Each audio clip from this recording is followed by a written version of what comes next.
Well, good evening, everyone, and welcome to the Oak Grove Community Council's July general meeting. I can't believe it's July already. The summer just runs very, very fast.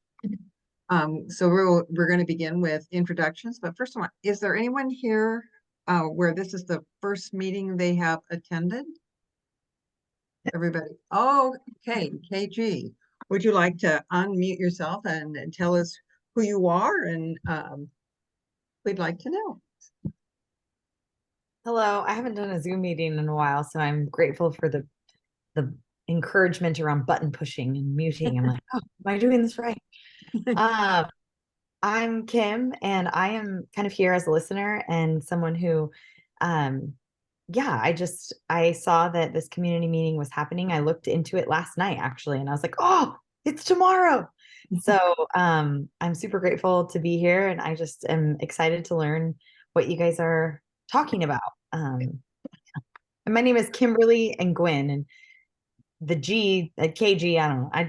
When Zoom prompted me to write my name, I just wrote KG. So I'm not trying to be cryptic. Okay. And so you live in the Oak Grove area? I do not live in the Oak Grove area. I actually live in Oregon City, and I grew up in Malala. And my friend actually and I are debating on investing in a property in the community. And so, just as a small town gal myself, I've frequented the establishment and just kind of, I think before we do anything wild, because the state essentially, no disrespect to anyone if anyone works for the state, but I feel like getting permits and stuff is like they're asking me for a vial of my blood. And so I'm just trying to figure out what I'm doing because I've never started something before. And I'm a small town gal. Like I said, I grew up in Malala. My great grandmother graduated from the same high school as me. And so I don't know, I really value community members that take the time out of their day and really just generously kind of donate and lend their expertise and heart and investment. So I'm just trying to get kind of a beat on what this is all about. Well, great, Kim. We're glad to have you with us tonight. We always check to see where people live. When people join us, you're automatically a member if you reside inside the boundaries of Oak Grove Community Council, or if you have a business inside the boundaries of Oak Grove. So, and then it takes coming to 3 meetings within a year in order to be a voting member, but everyone is automatically a member. So welcome tonight. So let's begin by. I'm going to grab my notebook because you just said 3 meetings and I'm going to forget that if I don't write it down. So I'll be back. All right. Let's start by introducing the board. My name is Valerie Chapman. I'm the chair. Mark. Oh, and I should say, and I live by the trolley trail on Evergreen. Hi, I'm Mark Elliott, and I am vice chair, working with Valerie on the board. And we live off of Concord Road at Riesling Road. James. Jane Civiletti. I'm the treasurer, and I live on the corner of Fair Oaks Ave and Oak Grove Boulevard. And Wayne? My name's Wayne Potter, and I live at Willamette View, just off of River Road. And Wayne is a member at large. Member at large of the board. So great. So let's have other people introduce themselves. Anita, you want to introduce yourself? And hello, I haven't seen you since we went to yoga together before the pandemic. So right. Yeah, I think about you every time I walk by your house, which is very frequent. I check it out to make sure it all looks all right. I came to one meeting and then there was the pandemic and didn't come back again. So I live at Willamette View as well. And I'm glad to be here. My name is Anita, and there you go. Welcome. It's good to see you. Thanks. Pam? I'm Pam Brand, and I live at Rose Villa. Welcome. Cindy? I'm Cindy Brown. I also live at Rose Villa. Welcome. Baldwin? I'm Baldwin Vanderbilt. I live on F Road, very close to Stringfield Family Park. Great. Are you aware we can't see you, Baldwin? That might be by design, but Yeah, I know. okay, good enough. Glad you're here. Thelma, Hi, Thelma Hagen Miller. I live on the corner of Southeast Southview and Southeast Westview, just south of Concord. welcome. Linda. Linda, you wanna? I couldn't get myself unmuted. I'm Linda Seals and I live on Woodland Way at the dead end south of Oak Grove Boulevard. Welcome. Tom,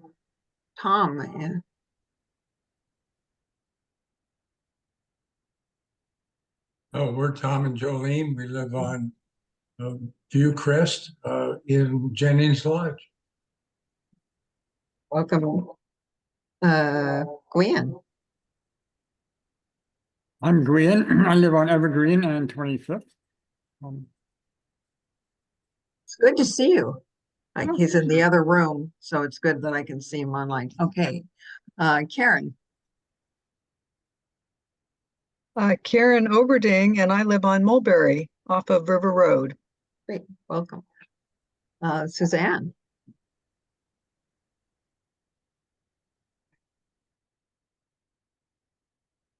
you're muted again. Now, can you hear me? Yes. Okay. All right. Thank you. I'm Suzanne, and my last name is Wolf, and I live on Southeast East Avenue near the corner of Risley, just south of McLaughlin Boulevard. Good to have you. Daniel, Hey, I'm Daniel Derek Greenset. I live just off of Park Avenue up by the Mac station. to have you tonight. Dave, Dave Doback. I live at Rose Villa. welcome. Sue, Sue Conahan, corner of River Road and Parkview Circle. okay. And I see that Greg Wennison has just joined us, but his audio is not yet connected. Give him a second here, Steve. Hi, Greg. Do you want to introduce yourself? Oh.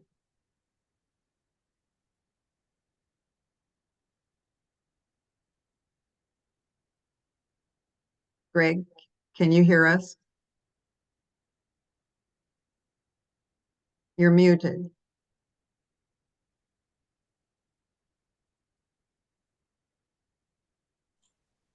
How about that? There, now we can hear you. All right.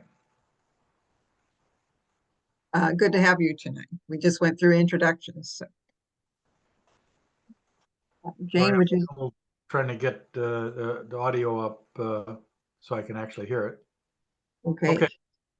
Good. Good to have you. Jane, would you like to do the treasurer's report? Certainly. Since last month, we had some donations, mainly from the festival that we had up in Oak Grove. And the donations were in the amount of $30. Also, we were reimbursed money from Clackamas County because the county reimburses CPOs and community councils up to $250.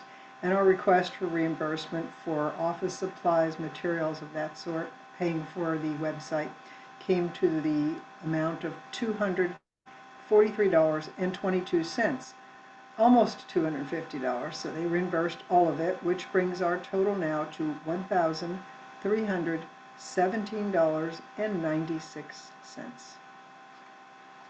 Thank you for those donations that we got. So we sent out the minutes. I hope people had an opportunity to look at them.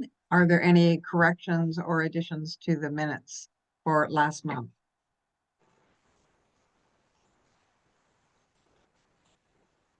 Right.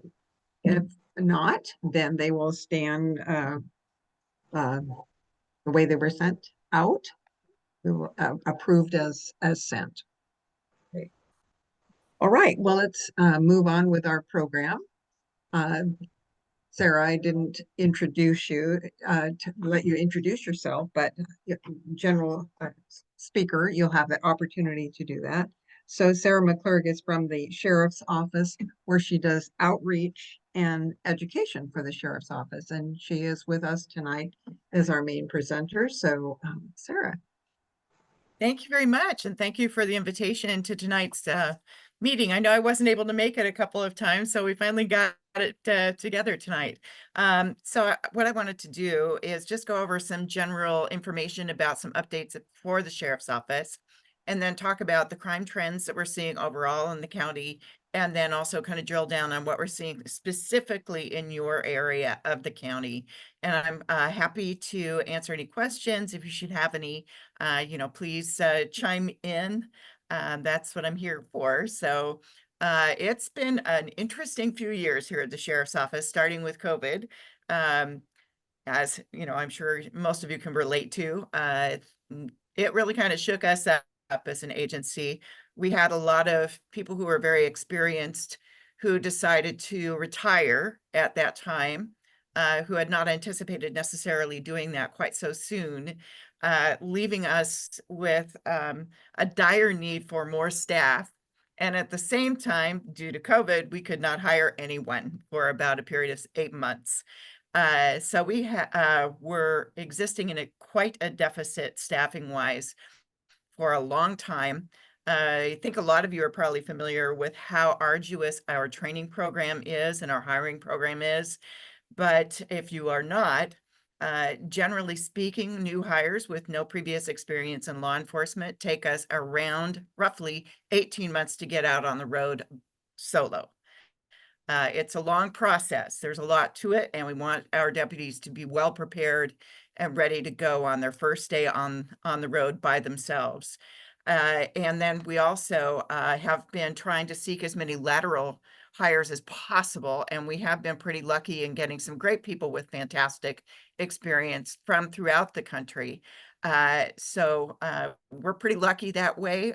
Clackamas County has a pretty good reputation as a law enforcement agency, and it appeals to a lot of people who want a very diverse community, because we have areas of vast forest, we have Mount Hood, we have a lot of rural area, as well as our densely more populated areas as well. And that does appeal to a lot of our new hires. And also we have a lot of special units, including things like our Marine Patrol, K9, SWAT, also search and rescue. We have an interagency task force that works specifically on drug-related crimes, domestic violence experts, et cetera, et cetera, et cetera. So there are a lot of different ways for people to enhance their career path when they come to us, and that is attractive to a lot of our new hires, which is great.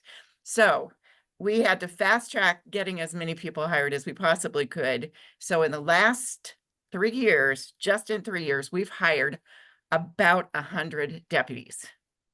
We have never, ever hired that many in 1 year before. I mean, we're hitting numbers like 30 deputies per year right now for new hires. I think I had heard about the most that we had ever hired in a year before that was 8. And we've got some fantastic new folks, and we're almost staffed up, but we have a long ways to go before we'll hit that mark. It'll probably be a couple more years away, but we are so much better off than we were in 2021. And things are going much more smoothly, and we're not having to make people work as much mandatory overtime, which is not a good place for us to be. So things are going much better, which means you're going to have a lot more coverage out in your areas on the streets doing their jobs, which is much more comfortable for us and much more comfortable for you. So some other things that I just wanted to bring up briefly. One of the things that we also had to deal with a lot in the last few years was wildfires. We got hit really hard in 2021. So we had to hit the ground running and get our deputies trained up to help us with wildfires. getting people evacuated safely and so forth. And right now, because there is another dire need in other areas of our county, we have some deputies that we actually are loaning to Wheeler County because they're really up against it right now. And they sent deputies our way when we were in dire need 3 years ago. And so we're returning the favor right now. And the people that we sent out to Wheeler County specialize in search and rescue in particular. So they are assisting, just like Wheeler helped us out a few years ago. Something else that some people are aware of possibly, but possibly not, we have a bike patrol again. It's been years since we've had bike patrol. So we have e-bikes now. They don't have to pedal. So the e-bikes can go a little bit more quickly. They have some advantages as far as being navigable. We can go on the trolley trail with an e-bike, for instance, which is really great for us. And I'm sure you will hopefully at some point see them in your neighborhood. And should you have an interest in seeing them, say on the trolley trail, or a specific needs, say you're seeing some things that have been happening at Stringfield Family Park, if things are escalating there, you can always call us on non-emergency number and put in a request and say, hey, we would really, really like some extra patrol. Can we please get the e-bikes out here for a bit to help us make sure that our parks and our trail are safe for all. As far as crime trends, I'm going to talk first about just crime trends in general. Some of the things that we are definitely seeing that have been escalating in the last few years in particular are scams. I'm sure most of you are probably aware of that, but they definitely are trending upward. Things have changed quite a bit, though, as far as how people are scamming us. So for one thing, it used to almost always come to us either on the phone or via email. The majority of our scams right now seem to be coming via text message. So I'm certain a lot of you have probably noticed that, but that's the main conduit for people to try and scam people right now is via text messages. The kinds of things that we're seeing a lot of right now are imposter scams. Imposter scams can include things like somebody from the sheriff's office, say a lieutenant calls you or texts you and says, hey, there's a warrant out for your arrest because you missed jury duty. So you have to get in touch with us right away and settle this. So that's never going to happen. No government agency, no law enforcement agency is ever going to reach out to you directly via text, via phone, and ask you to settle up some sort of a warrant or some deficit via phone or text. That is just not going to happen. Other red flags for that kind of scam are quite often they're going to be asking for payment in a way that just doesn't really make sense. A gift card, for instance, or cryptocurrency. Those are quite often the ways that scammers are asking for payment. And why those particular avenues. It's because they're very hard for law enforcement to trace. So people can get away with it a lot more easily. Other imposter scams, I'm sure a lot of you have heard of the grandma scam. So you get a phone call from a kid that is acting like it's your grandson or your granddaughter and they're in horrible, horrible trouble and they need money to help them out right away. Unfortunately, that one's been around for about 20 years and it still works. And we're still seeing it very frequently in Clackamas County, unfortunately. Other things that we're definitely seeing is, relative imposters of various different kinds are definitely happening. And another big one we're seeing quite a lot of is tech support. So somebody will contact you out of the blue, say that I can see that your computer is corrupted or whatever device you might have, and we're here to help you. And you just have to pay us or give us your bank account information.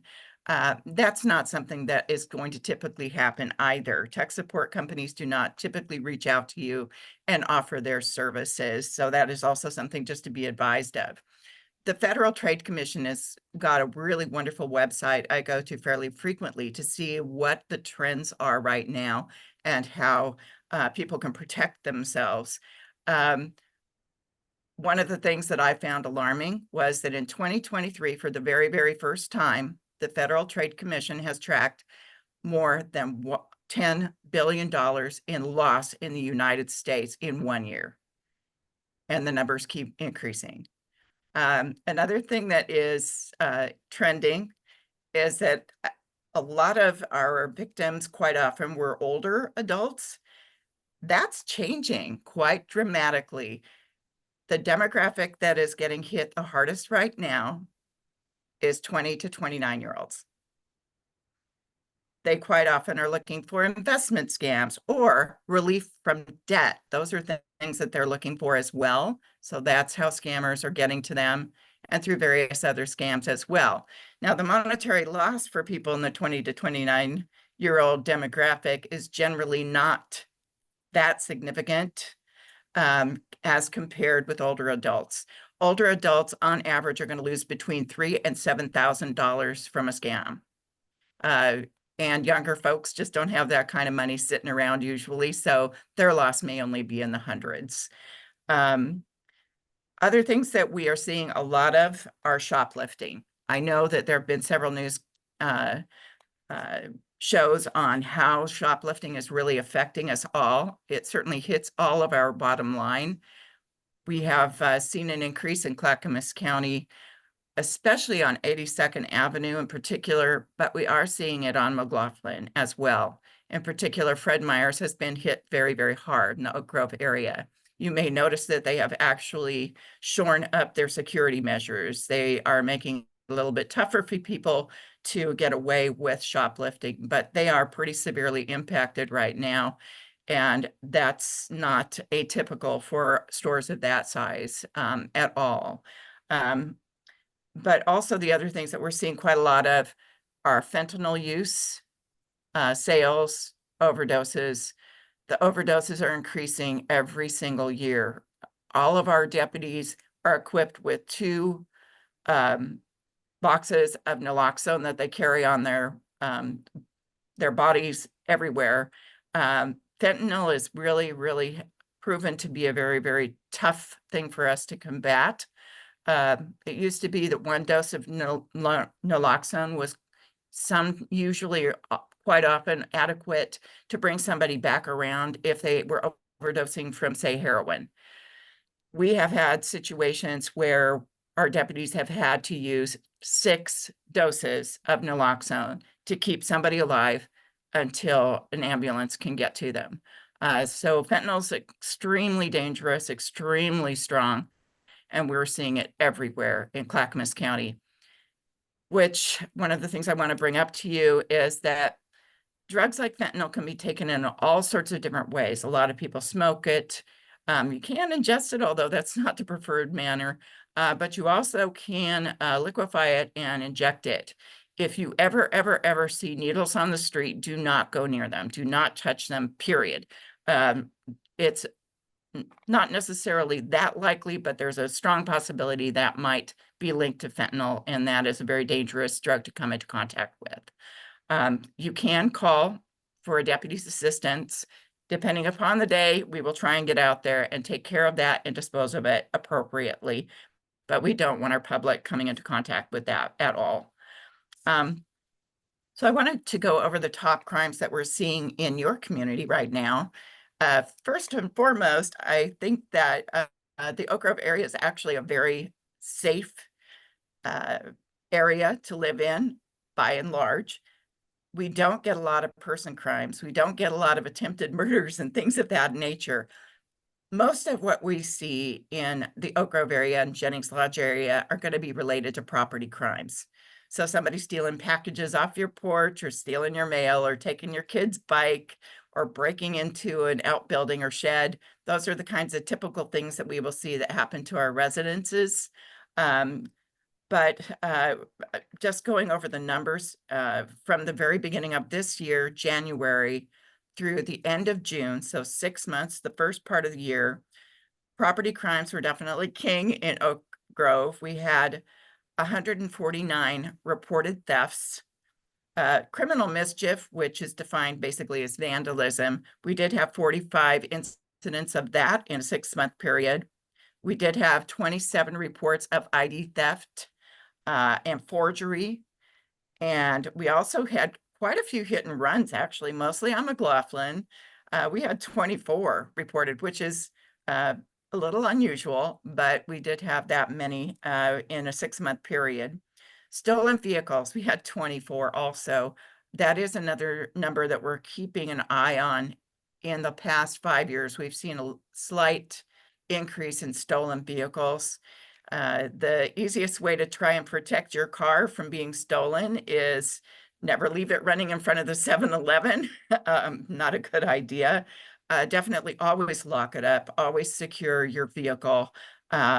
We do have a few people that will break a window to get in and and steal a car, but generally speaking, most cars that are being stolen or broken into are just crimes of opportunity. It's somebody going down the street and literally trying door handles until they get to the car that's open. And sometimes they will have jiggle keys or just a screwdriver or something else, some other way of getting that car started. So just basically keep your car locked at all times, remove anything that looks like it might have a bit of value so that somebody isn't tempted to try and break into your car. And in most cases, you're going to be fairly safe. Or alternatively, you can park it in your garage if you should have room. I know I don't, but that is certainly the safest place for your car to be overnight. Other things that we have been seeing too are burglaries. A lot of our burglaries that have been reported in your area were actually to businesses on McLaughlin, just very few to residential properties. And we did have 8 robberies reported in 6 months. And sometimes people think robbery, that's really alarming. So somebody's coming at you with a gun and sticking you up. Robbery by definition can be a lot of different things. Quite often what we will see reported as a robbery is possibly a shoplift went bad. So somebody was trying to grab some piece of electronics in a box and run out the front door of a store with it. And somebody that worked at the store tried to grab it. If somebody tussles with you and tries to retain that item that they are trying to steal, technically that's a robbery. So a lot of things fall under the umbrella of robbery that may sound scary, but don't necessarily always involve weapons at all. Other things that we have seen are person crimes. Those are the ones that happen between people by definition. So we did have 16 assaults in a 6-month period. Most of them were low-level assaults. There are 4 different levels of assault. So most of them were assault 4s, which is the lowest level. It means somebody left a mark or a bruise, basically, that could be viewed, and also expressed pain. We had 16 instances of harassment. Harassment is, by definition, it's when somebody either approaches you and touches you in a very uncomfortable way or in an offensive way, or threatens you verbally to the point where you feel like they are going to hurt you. That's the definition of harassment. It doesn't necessarily mean that they have actually followed through. It just means that you felt like I'm in fear for my own safety. We also had 15 sex offenses other than rape that were reported, 8 menacing charges in a 6-month period, and we did have 5 incidents of strangulation reported in that 6-month period as well. So you're not immune to person crimes. It's just, in the overall picture, those numbers sound alarming to the average person possibly, but they are actually relatively low. Quality of life or civil circumstances. Some of the things that we have been dealing with in the last few years are occupied RVs and trailers parked on roadways. I have heard from a lot of citizens in the Oak Grove area about that. It was a real struggle for us for a long time to figure out some way to deal with those because the laws changed in 2018, meaning that we could no longer insist that a person who was living in an RV or a trailer alongside a public roadway, we could not make them move. it was considered to be a violation of their civil rights because we are not giving them an alternative place for them to go. So that's been a real struggle for us. We have also had abandoned RVs and trailers and other vehicles left on roadways. We have come up with some solutions for that. Metro very generously gave us enough money so that we could arrange to have those items towed and destroyed properly. We are looking at some solutions through our county council to try and better adequately address the occupied trailers and RVs. So that's in the works. But I'm hoping people are seeing fewer of them. Certainly the numbers have gone down significantly. I think it's also because our deputies try to send a very clear message that we're not Portland and we're not going to put up with this. We're going to make your life very difficult if you choose to be on our public roadways. Doesn't mean we necessarily can do anything to force you to leave, but we're going to be checking on you pretty frequently. And sometimes that's enough to cause them to find an alternative. So we also are dealing with an increase in our mentally struggling folks that are out in public as well.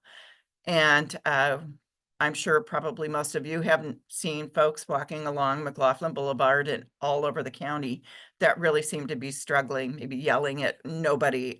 Those kinds of things are very common. It's not wrong to call and ask for assistance if you see somebody who's really, really struggling and really in crisis. We would like to be called.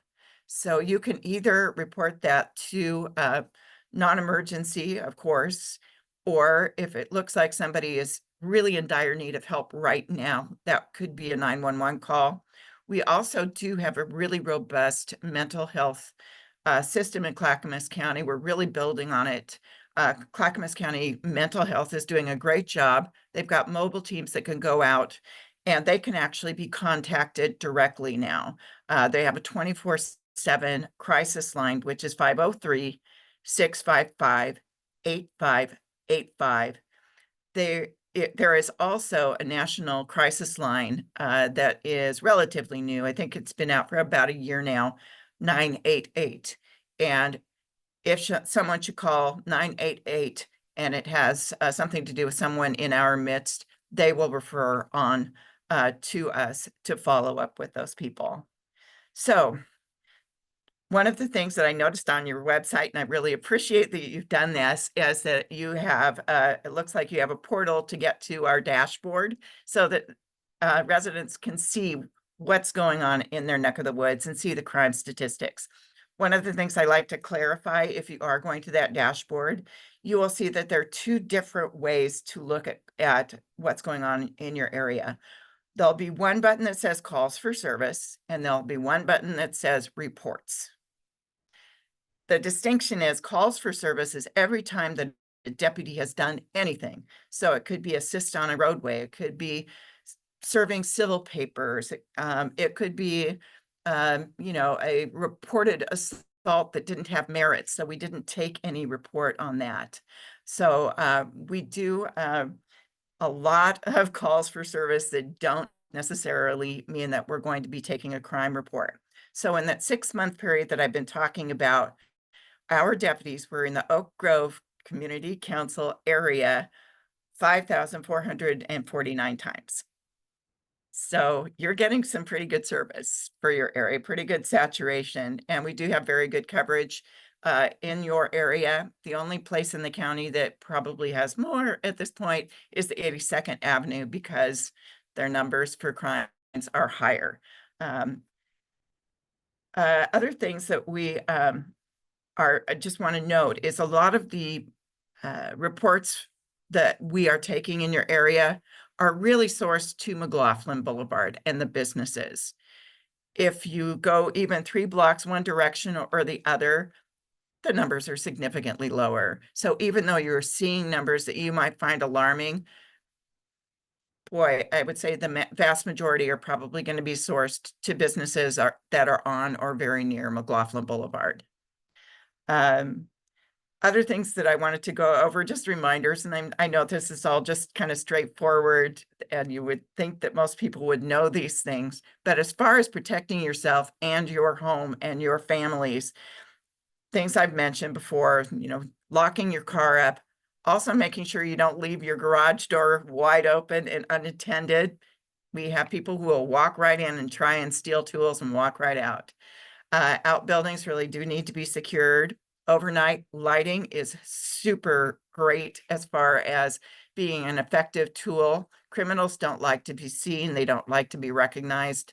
So the house that is well lit overnight is much less likely to be targeted by criminals. Also, as you're going out for walks or a bike ride or walking the dog, being aware of your surroundings. And don't be afraid to call in. If you see something that looks highly suspicious to you, don't be afraid to call that in. We rely on those calls a lot for us to catch up to people that are really up to no good. So we appreciate those calls. Also, other things that I wasn't really promoting, say 8-10 years ago, we have much better options that are much more affordable for surveillance for your homes now than ever before. I can't promote any kind of particular product. I'm sure a lot of people understand what I'm talking about when I'm talking about the doorbell, where you can actually observe what's going on. We've had some great results because those things have come so far ahead. We're getting fantastic pictures and fantastic information that we actually can take very seriously now as evidence of a crime. So if you want to or feel like your family could benefit, those surveillance options are much more affordable and superior to where they were even 3 years ago. They're so much better. So I've been talking a lot, and let's see, I didn't notice if we have any questions in the chat. Did anybody have any questions for me? Wayne, I see your hand went up. Yeah, I'm curious. I see on television periodically about officers that are not behaving appropriately and become very dangerous in themselves. And I'm curious about whether or not there's any policies that specifically state that you not only discourage, but you prohibit officers from belonging to any groups like the Proud Boys, for example, or groups similar to that, or if they have behaviors where there's excessive amounts of drinking and they've been arrested for things of that sort, or perhaps when they have worked for many different police offices repeatedly and moving around. So do you monitor those? How do you monitor those kinds of behaviors before you hire somebody? We do have a really extensive background investigation. We have a unit that is committed specifically to that. And you mentioned like one of the main red flags is somebody who's moved from one agency to the next, to the next, to the next, to the next. That's a major red flag. I mean, I'm not a recruiter. I'm not a background investigator. I don't set policy, so I can't get into the minutia of all of that. But I know that our background investigators take it very, very seriously. I know that even when I was going through the same process, and this was almost 20 years ago, and we're actually doing a deeper dive now than we did 20 years ago when we're doing background investigations. It took me 4 months to be fully vetted before I could actually start work. And I mean, I hate to say it, but I was a good girl. I followed rules, and I mean, there was zero in my background that was questionable, and it still took them 4 months to vet me. So they do take those things very, very seriously. We do also have internal investigators that if something comes up, like say somebody gets a Dewey in another county and they just didn't bother to tell us, and we do hear about it, there's an investigation, there's an internal process that happens when we get information about anything like that. So does that answer your question, Wayne? I hope that does. Linda, I saw your hand was up earlier too. Yes, I'm just want to know what my rights are when it comes to 3 acres of vacant property that's next to me, is owned privately, but they do not take care of it. It's become a fire hazard with fallen trees, overgrowth. We know coyotes live out in this 3 acres, but as a result of that, I have no more rat problem. So that's good. I can tolerate the coyotes and even the occasional skunk that I see. Wow. But now, a couple of weeks ago, they found a transient camping there. What are my rights as a property owner?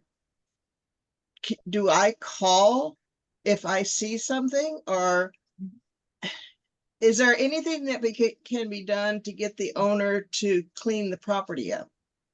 That's a tough one. There are certain things code enforcement possibly could do in that case. If is an encampment there, that is actually something that code enforcement can look into. And They've been out 3 times in the last 2 weeks. Okay. Yeah, I mean, you can certainly notify our code enforcement officers. Camps are not allowed in those kinds of circumstances.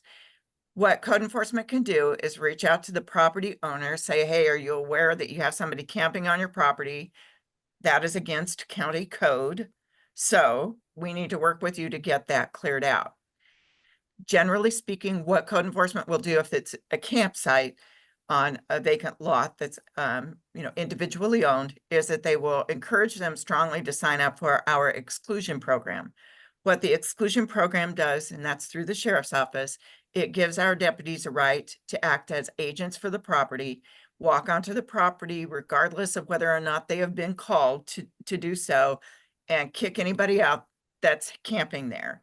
Other things that tend to crop up when you have campsites like that is the trash piles up. I mean, that's very typical. That's also something that code enforcement can look into. That's what kind of the neighbors were noticing with it. They saw more and more trash because we couldn't see tents because it's so overgrown. Is there any way to get the homeowner to clean up the property? To my knowledge, I don't think there is a way to do that, but sometimes code enforcement can have a dialogue with them and strongly advise them that, you are encouraging people to camp there. And, they quite often will strongly advise them that one way to try and discourage that from happening is to clear things up as much as possible, get rid of blackberry bushes and undergrowth and so forth, so people can't hide back there, because that is a major attraction for campers. And you can certainly, if you hear like transients making a lot of noise or something, you can call the sheriff's office, and if we have a deputy handy, we might be able to go out and at least take a look. Well, I will say that it's so thick over there, you don't hear anything. That's probably why they are attracted to it. Yeah. Sarah, how many code enforcement officers are there right now in Clackamas County? Gosh, I'm trying to remember. I mean, I know them. I'm trying to count them on my fingers. I think there are 5 and a supervisor. There might be 6 and a supervisor.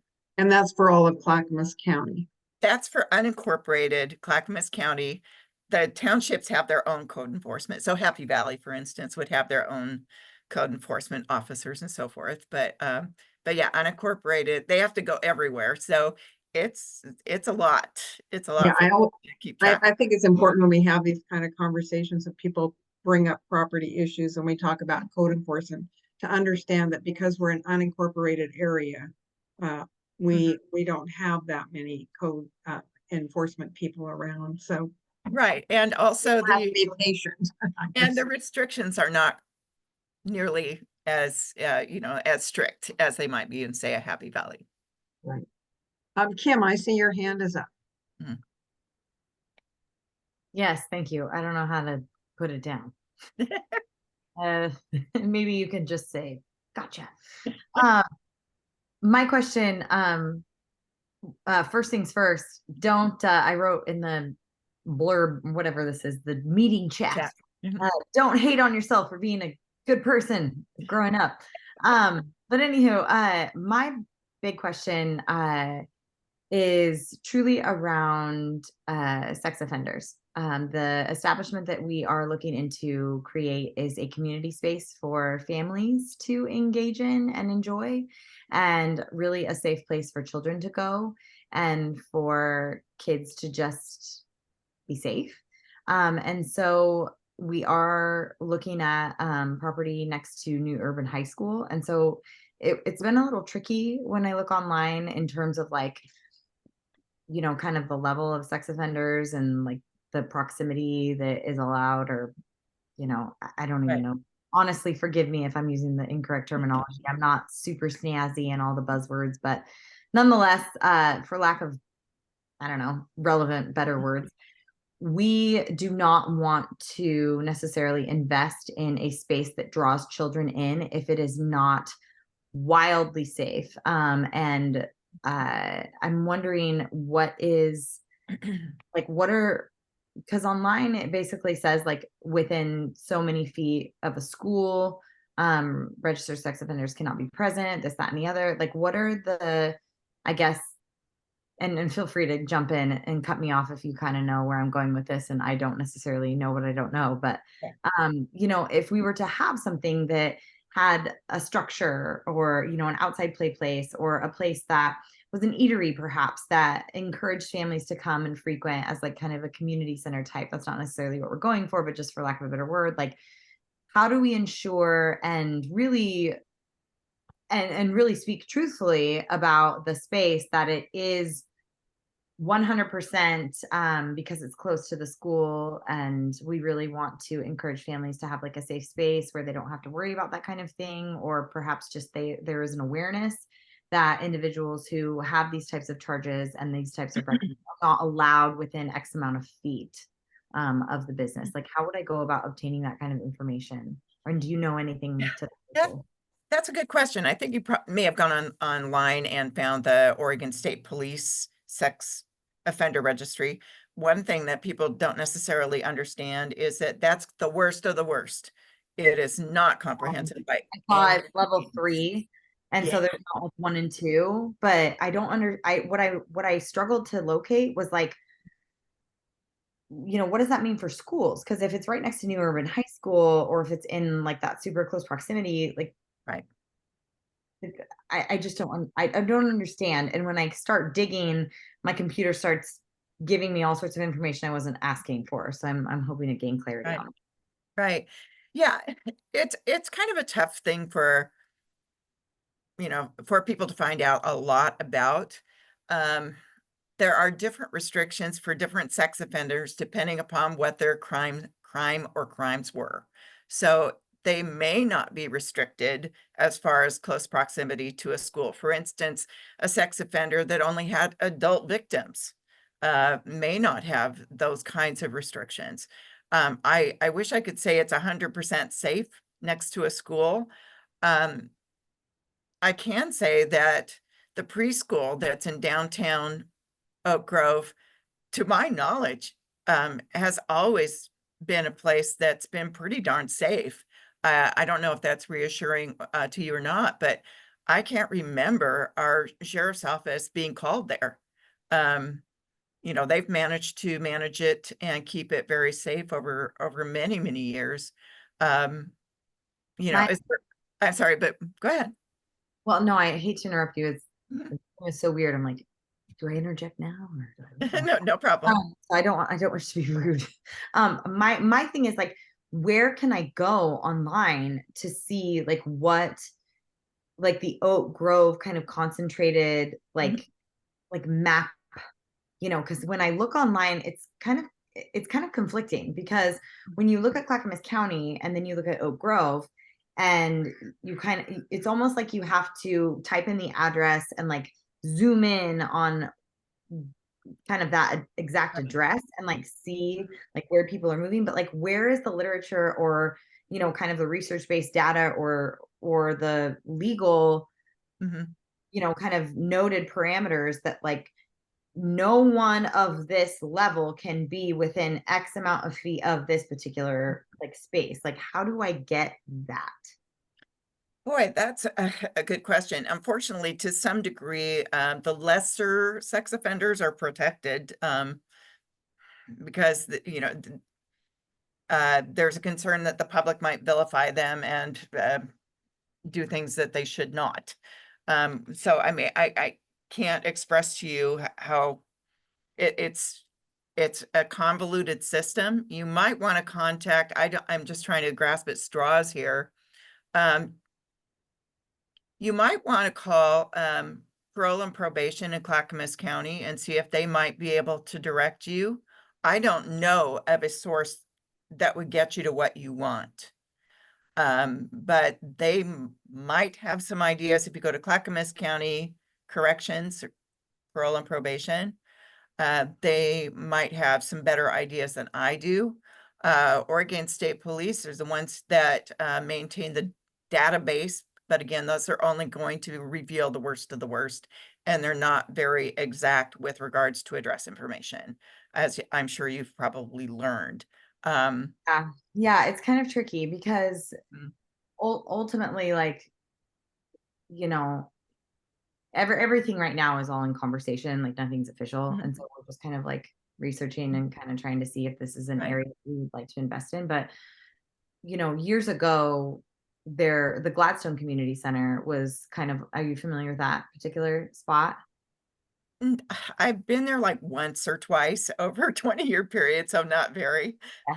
Well, I mean, I thought it was rad. There was like a covered area and there's outdoor area. It was really, really cool. But in the last few years, so many things have changed and so many structures and buildings and community kind of center type, you know, places have changed for lack of funding and, you know, just kind of the influx of, you know, population diversity changes, all sorts of things. Right. And so the need of the community, I think, especially given COVID and the just kind of weirdness that has played out in the last few years, I think has made some of that research that I've tried to find or uncover a little difficult because it's like the numbers aren't necessarily accurate. And like the people that like I'm constantly faced with, like when I call places or try to get information, it's like, well, that person was here. We did this prior to COVID. It's like this, like, I don't know, it's like this looming weird space of like freaky time period where it's like, oh, it's like the BC is no longer before Christ, it's before COVID. And so I'm just like trying to understand that particular area, because if we are to move forward in creating this kind of community center type environment, I'm not saying that we're looking to create a community center, but you know, the SUN program and YMCA and like a lot of different kind of income-based programs are really hungry for a safe space in the Portland metropolitan area. And there's a lot of, I think, just genuine love that my friend and I have for kids and creating like extracurricular activities that are at a low cost and are not only environmentally friendly, but away from screens, no screens. We're not looking to have an arcade or a computer place. Like, you know, like it's like, so to offer something like that to the community, I want to really be super certain that, you know, we don't necessarily have to lose sleep at night wondering, oh my goodness, like our individuals who maybe are at this tier 3, I recognize the 1 and 2. I understand that some of that isn't always specified in kind of the public knowledge, but nonetheless, I mean, how do I want to be able to, you know, I'm so far away from that, but at the end of the day, I think my main goal would be to say, like, you know, we're this close to New Urban High School, we're this close to, you know, these specific, you know, parks and this, that, and the other, or whatever. And just to know kind of in the back of my mind, like no one who is truly, you know, with a really sick and ill heart and mind able to walk on these grounds legally. Yeah, I hear you, and I appreciate you wanting to, you know, be, you know, assured that that's a safe area. I just don't know how you would be able to assure yourself of that because, we have situations where serious sex offenders move and don't let anybody know. Um, I wish there were a better way to make sure, except, I'm sorry, Valerie, you had some input, right? Yeah, what I'd just like to say, because we're spending a lot of time here and it's important and want to encourage that, but I would like to suggest, Kim, that you talk to the principal of New Urban and to the owner of Talani, who's the owner of the Oak Grove Daycare Preschool. Because these are people who are right there who run facilities with children. And it seems to me that connecting with them about your concerns might also help you get directed to some other places. Because, like we all know, we want kids to be safe. There's no guarantees ever, but we can do the best we can. But those would be the people. And I'm going to ask Mark or maybe Suzanne, would HDOG be a place that might be helpful for Kim to connect to? HDOG is Historic Downtown Oak Grove Community. So those are the businesses there.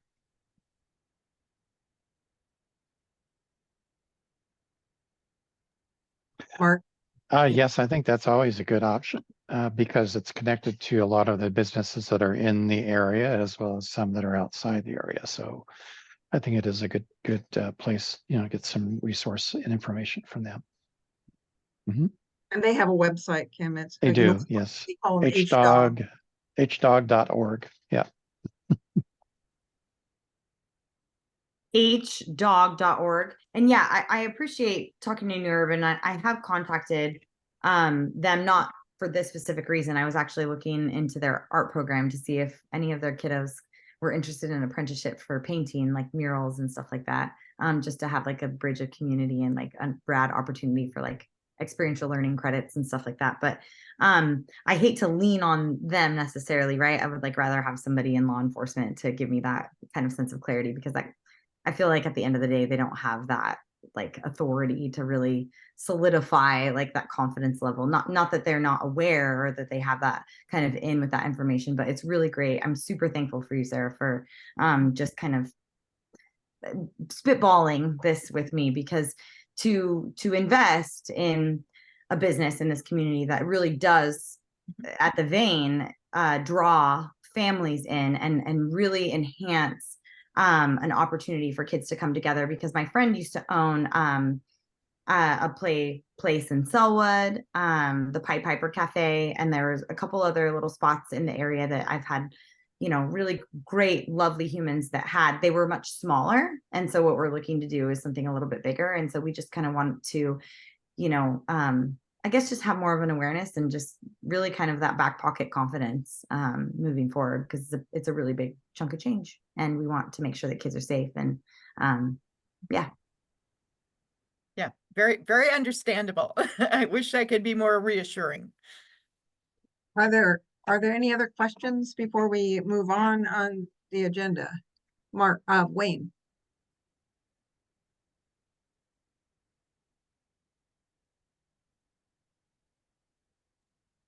I had one last question. You were mentioning that mental health issues are still a real issue in our particular area, and as you may know, that we also have a plethora of guns that are in our area, and I'm wondering, and with that goes the problem of committing suicide and/or danger to other people.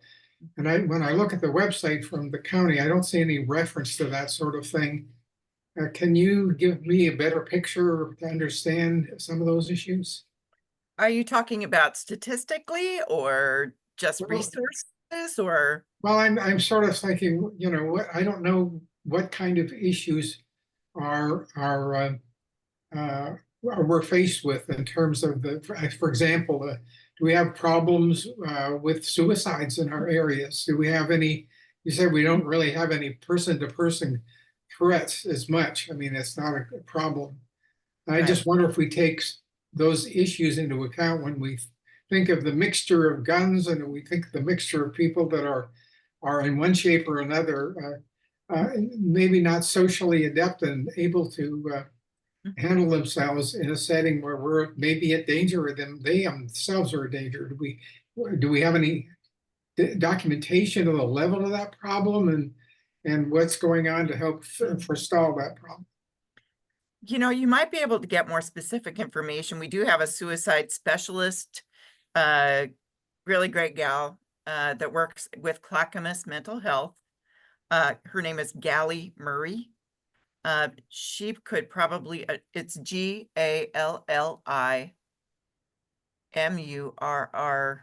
I think, does she spell it with Murray? I think it's MURRAY, but you should be able to be put in touch with her through Clackamas Mental Health.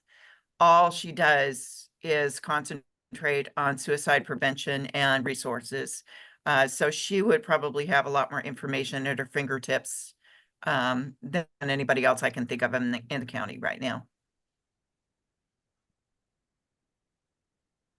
Officer McClurg, I'm sorry, no, it's not officer anymore. I know, I have to change that on my name thing. It says, right. I know, So, I need to update that. it's wonderful to have you with us, and we appreciate the time that you gave, that detailed information. We hope to have you back again before a whole year. You know, it would be nice to check in a little more often than that. So, thank you. Thank you for being here and leading us through this.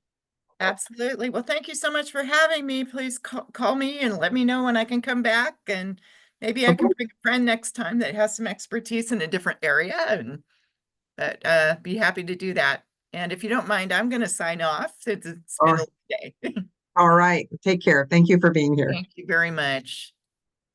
We're going to move on to having a report from the Oak Grove Festival. So I'm going to have Mark Elliott begin that. Hey, thanks, Valerie. I'm going to share my screen because I have a little presentation that I thought hopefully people like. So I'm going to pull that up here.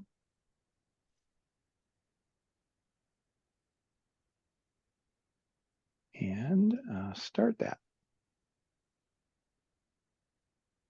So the festival was held on June 29th, and I think many of you were there, and I know some of you were also volunteers, both in the festival and at some of the booths that were held there.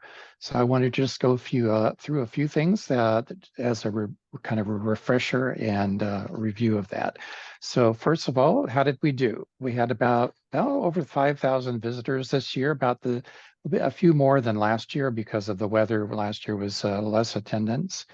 But we have seen a continuing growth in the number of visitors and attendees every year since it started in 2017. We had about 105 vendors this year, 14 food carts, and about 8 musical performing groups that performed in 2 different locations, one behind Awakening Coffee and the other one was over at New Urban High School. And I think overall, everyone had a pretty good time. I wanted to share some of the photos from the day. Hopefully some of you will show up in these. This was kind of in the beginning of the day, showing kind of the street scene. We had a good crowd throughout the entire day. I think that was very consistent, which was great for the vendors and for us volunteers. We had street performers that were provided by NCPRD, and I think I didn't get to see them myself, but I hear that they were quite a good group. The Classic Car Show, which was hosted or handled by Sue Mitchell, and I think we had around 55, 60 cars this year. We had the Clackamas Sheriff's Department was there, and hopefully some of you were able to meet some of the officers that were there from the Sheriff's Department, as well as the Clackamas Fire District. The Fire District had their one of their fire trucks come and visit for a little while for the kids to be able to see. We had lots of food, again, of all kinds. I would say everything vegetarian to the super meat eating foods. These are some pictures of some of the folks that performed. You might know Haley Johnson up in the upper left-hand corner, as well as, and I'm so sorry, I'm forgetting this gentleman's name, and he's going to kill me when he finds out I forgot his name. Chips Janger. Yeah, say Chips. That's right. Chips, he's going to kill me. But that's a good picture of Chips there. We had a lot of children and family there. Some really great pictures of some of the kids that were playing. And lots of artisan and artists that had booths in the fair this year. And some of our special visitors, lots of animals that came along, including some goats that live in the neighborhood, and some dogs who had some very special tricks that they did. So we thank you everyone for coming, and these are some of our volunteers who had on volunteer T-shirts. Some folks that were from the neighborhood. I think we had around 35 volunteers this year. I wanted to go through some of the feedback we got from folks about some suggested improvements that we're thinking about improving, including in next year. Folks would like to see more craft vendors. They would like us to see use of the school field for picnicking and lawn games.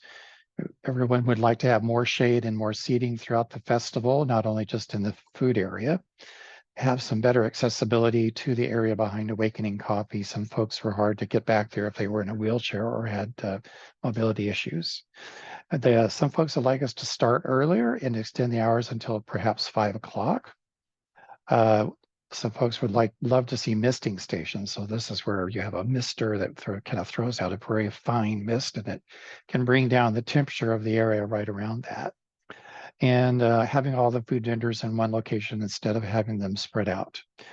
Another idea was to have music in the street that instead of in the back of Awakening Coffee. So it was hard to hear the music from Oak Grove Boulevard. So if we actually had the music in the street, that might be another improvement. Some things we heard from people that they liked. They loved the classic art show and at the school parking lot this year instead of along Oak Grove Boulevard. They were very appreciative of the volunteers. Many of the vendors felt that the festival was one of the best organized groups that they work with, and we were really happy to hear that. Many people loved the music and the entertainment we had there. Of course, all of this was free. And they liked having more food vendors over last year. And they loved the shade, not share area, but the shade area behind Awakening Coffee where the main stage was.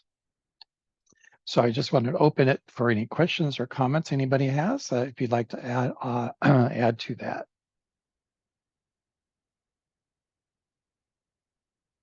I wrote one in the chat. Oh shoot, my video's off. My youngest son has an ear infection, so I was getting him cozy.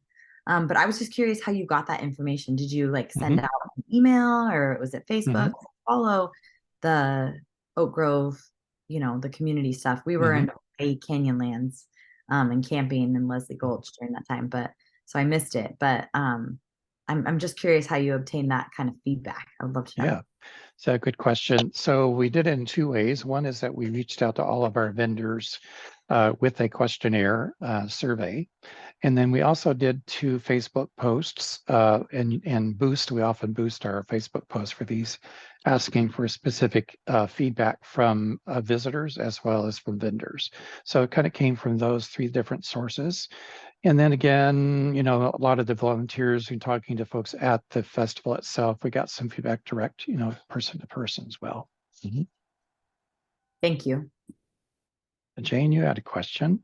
I can understand wanting to extend the hours of it, especially for vendors and food booths. They would, show up in the longer time they had to be there. They'd probably more sales. I'm just really grateful that this year it did not go to 5 o'clock because right at 4:30 it started to rain, and it really did. We put things away in a downpour. So I'm glad that didn't happen this year, but you never know. Well, yes, that's right. And I heard that many of the classic horror folks, they made it home just in time before it started raining. Yeah. And they don't like rain. Well, anytime anyone has any thoughts of ways to improve it, we always love to get your input from folks. And also want to thank you, Thelma, for being involved in as Friends of the Trolley Trail, and Linda was there as a volunteer. And I'm going to let Valerie talk a little bit about the OGCC booth at the festival. Go ahead, Valerie. And before I do that, I just want to say that it was a great festival, and Mark, you were pivotal in getting that all together and being our vice chair. So we just want to make sure that you know that you are appreciated for all of the work that you did while you were there. So one of the best things I think about the Oak Grove Community Council booth this year is that we were well staffed. We had people there the whole time, and I really want to say thank you. Linda Seals was there. Daniel Dyer Greensight was there. Thank you. Wayne Potter was there. Joyce Johnson, who's not here tonight, but was there. And Jane Civiletti bounced back and forth from a couple booths, but she also spent a little time over there. So thank you. It made it, and I was there most of the day. And Pam too. Pam Horan was there. Pam Horan. It was, that's right, Pam, thank you. It made it a lot easier than last year. So last year, I think Jane and I were cooking in the 100-degree temperature, and it was not as much fun that way. So that was really fun. So we did a couple things at our booth. I want to point this out. I'm going to put up, see if I can do this. Oops, wrong one. That's a good one, but we're going to show that one in a minute. Let me see if I can, oops. Let's see if I can find the picture I want to share.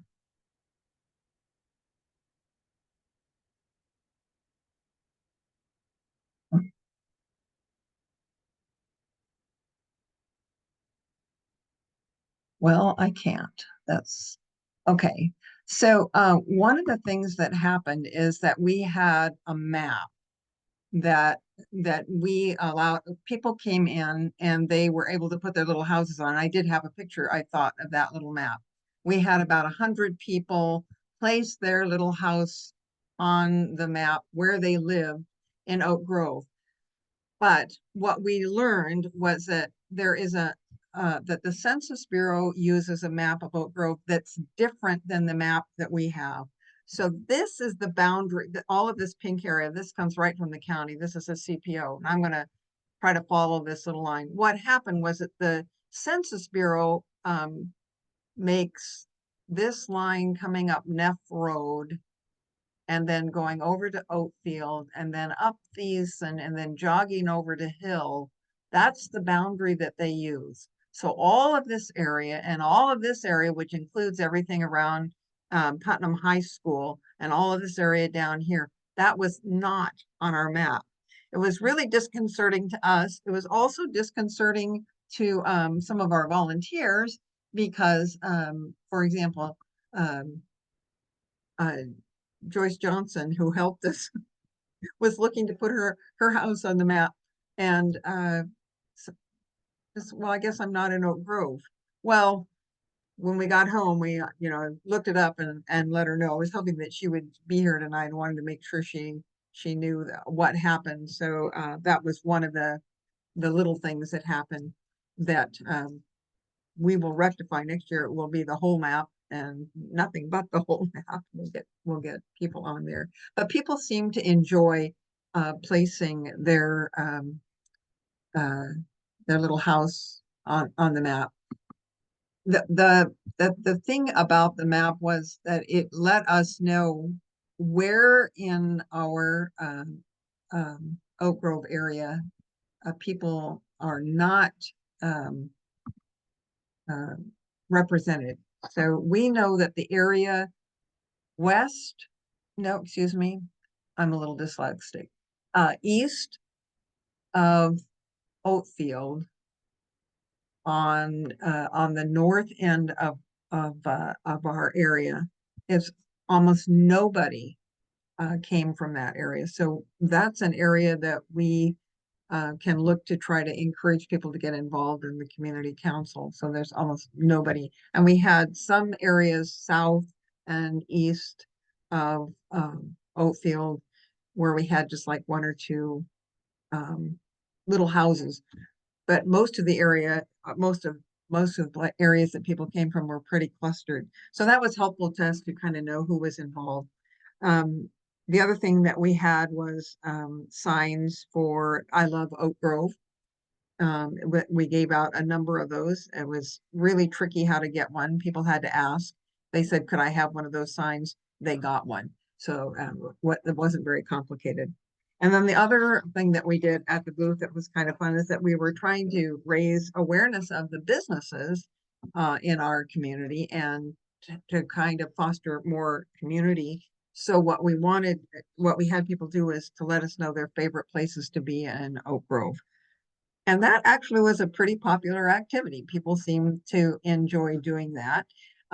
So they could put their favorite coffee shop or their favorite restaurant, their favorite retail shop or favorite other place to go. And you saw that picture. I'll pull that up again.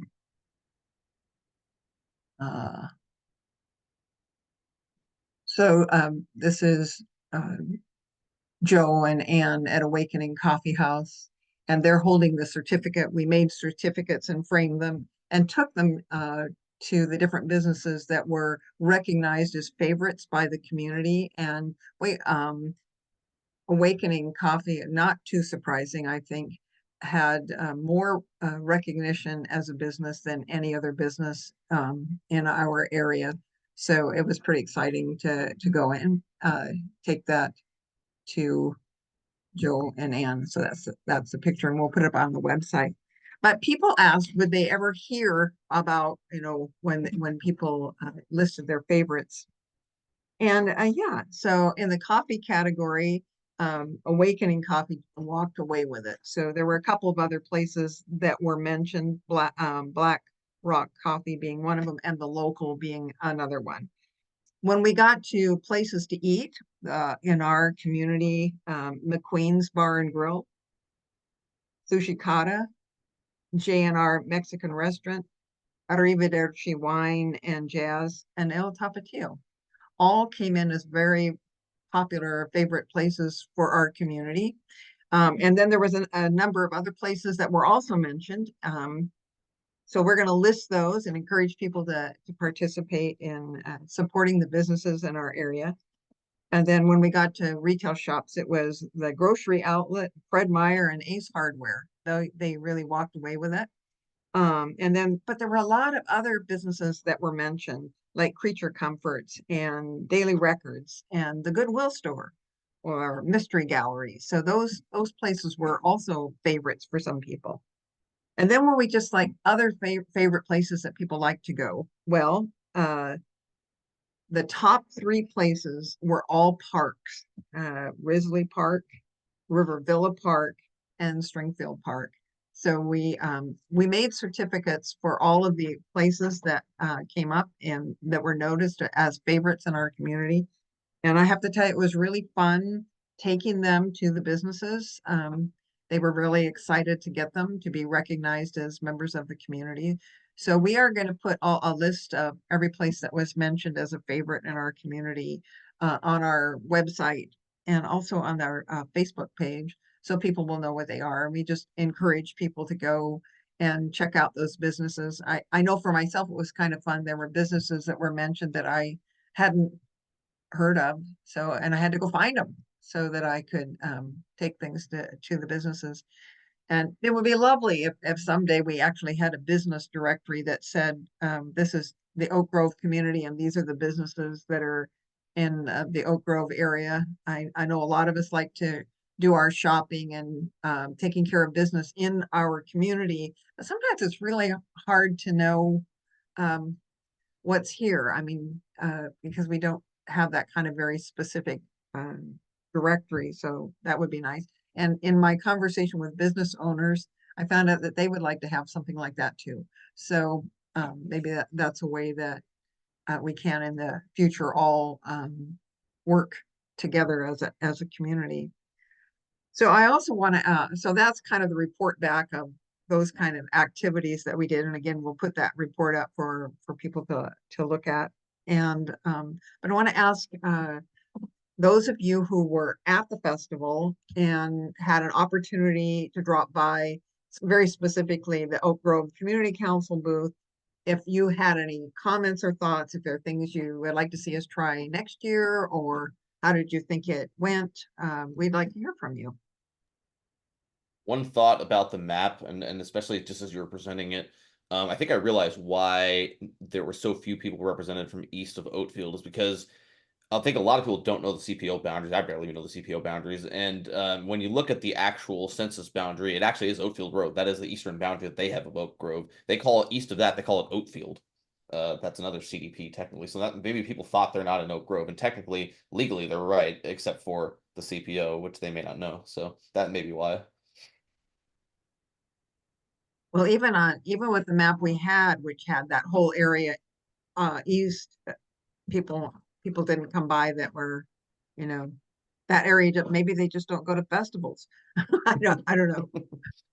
You know, there were a couple of businesses that when we took certificates to them, they told us that they didn't know anything about the Oak Grove Festival. So that's something for us, you know, also to try to make sure that our community is aware. Other thoughts, anybody from being there?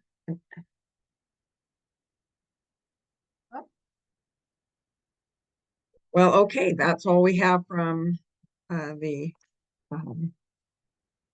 feedback on the Oak Grove Festival. Again, it was a great event. People put a lot of work into it, and I just want to second the thought that the volunteers were great. Some of us were there with these pop-up tent things that we would never have gotten up without the help of the roving group that came around and helped everybody put up their pop-up tents. So that was a grand idea. So do we have other committee reports tonight? Anything from the CERT team? Yes. So we had some county money that basically allowed us to train certified first aid and CPR trainers. Wow. We had a sign up at the festival, and we'll be offering free CPR, AED, and first aid training.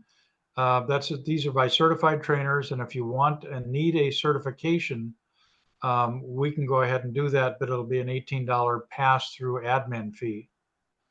So we're currently looking for a venue. I'm talking with Rose Villa and also with Willamette View, whether they have a place that we can offer like once a week, or excuse me, once a month. And then also we're trying to push it back into the neighborhoods also. So for anyone who wants to get CPR or first aid trained, it would be half a day for each of those. Take either first aid or the CPR AED training separately, or one after the other for a double certification. And again, no cost to the community. It's part of what we want to do for having folks have possibly life-saving training. How do they get a hold of you, or how do they sign up for it? Well, let me put my email in the chat. Okay. And this is to everyone.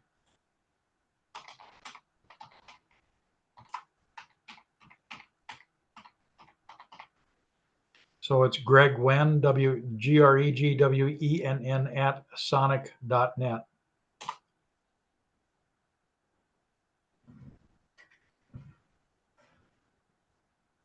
All right, great.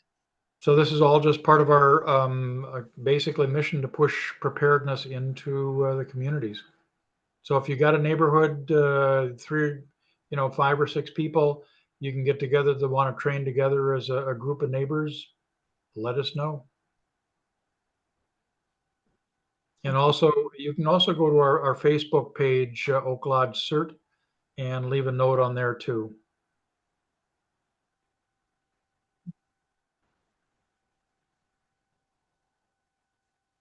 Are there other committee reports?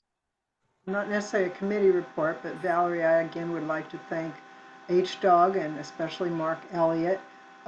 They sent a very nice letter to the Oak Grove Community Council thanking us for our sponsorship. We as members had voted $500 donation toward it. And they indicated in the letter that the sponsors for the event basically paid for half of the programs and everything that were put on up there and all the costs associated. So thank you for that nice letter, and we are glad to participate in our own community.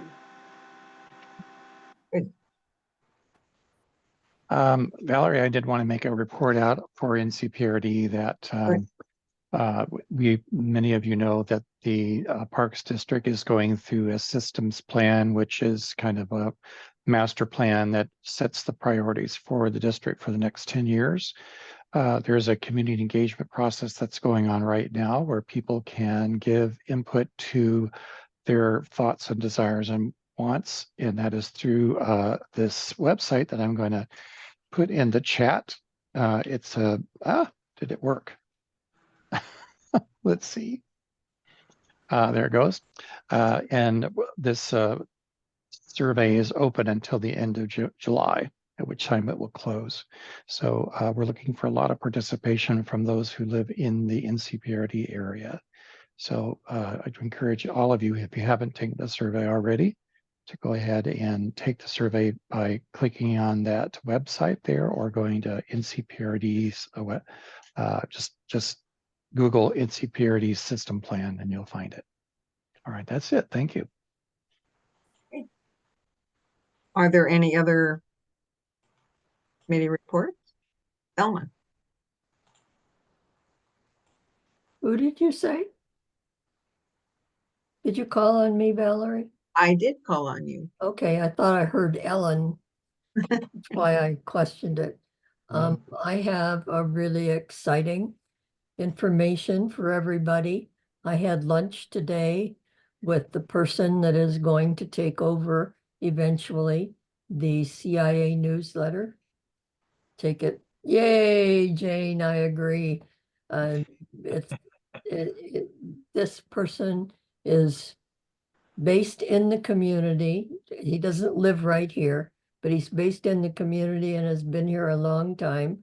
You'll all be excited to hear who it is. We have the privilege of having Raymond Rendelman take over the newsletter.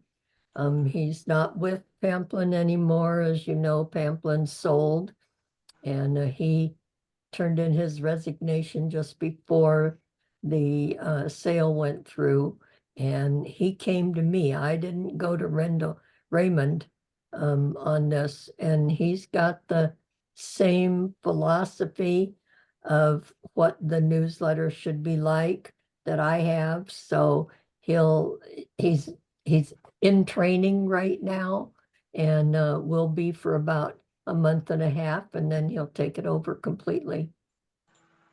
Wonderful. Well, congratulations to you, Thelma. I mean, let me see. You've been doing this for a couple years, haven't you? Well over 10 years. Yeah. A lot of work. It's probably a relief for you too to have someone to help pass that off. So well, yeah, and someone that knows the people in the community, you know, and knows what the newsletter is all about. We had a very nice 2-hour discussion today. Great. That is good news. Thanks, Thelma. Sure. Are there any other announcements? Any comments, public order? Wayne, you have something? I'm just curious, is there anything about the Concord Library and or are there any other planned events in that particular area that we might also make use of to make sure that the Oak Grove Community Council is better known? Well, I can, Wayne, I can answer about the Concord School. That construction is in place right now. For the library, foundations have been poured. There's a lot of earthwork taking place. I think the library is expected to be open the summer or fall of next year. Wow. And the community center will open probably 3 to 6 months afterwards. So it's coming up pretty quick. right now they're just moving a lot of dirt. And for people that are going by, I get updates on a regular basis from Bernadette Lee from TriMet about the work that's going on the garage, parking garage. But I also see it because I walk right by it all the time. But currently there's no parking available at all at the parking garage, and people are being detoured down to Tacoma if they are going to ride Max and they want to park their car at a park and ride. But it's moving pretty quickly. I think they're getting ready to put the top floor. Valerie, how long there will be no parking there at the garage? I think it's another couple of months. So they're doing a lot of work right now. So maybe it was like 2 months total. It's been blocked off now for quite a while. So, but it's moving along, and I can look up any other details and send them along if people are interested in that. But seems like that project is moving. So. And I haven't noticed cars parked around the neighborhood, so I don't know what they're what they're doing, going someplace else. If that's it for community comments tonight, I skipped right over Luart that was on the agenda. It was on the agenda, but there wasn't anything for Luart to present, and Joseph wasn't. We knew he wasn't going to be able to be with us tonight, so people wondered about that. I jumped it on purpose. Well, if that's all we have, then our next general meeting will. This says it will be July 28th, but it will be August 28th. So, August 28th, didn't catch that error on the agenda. And the next board meeting will be August 5th, which is first Monday at 6:45. With that, I think our meeting has come to an end.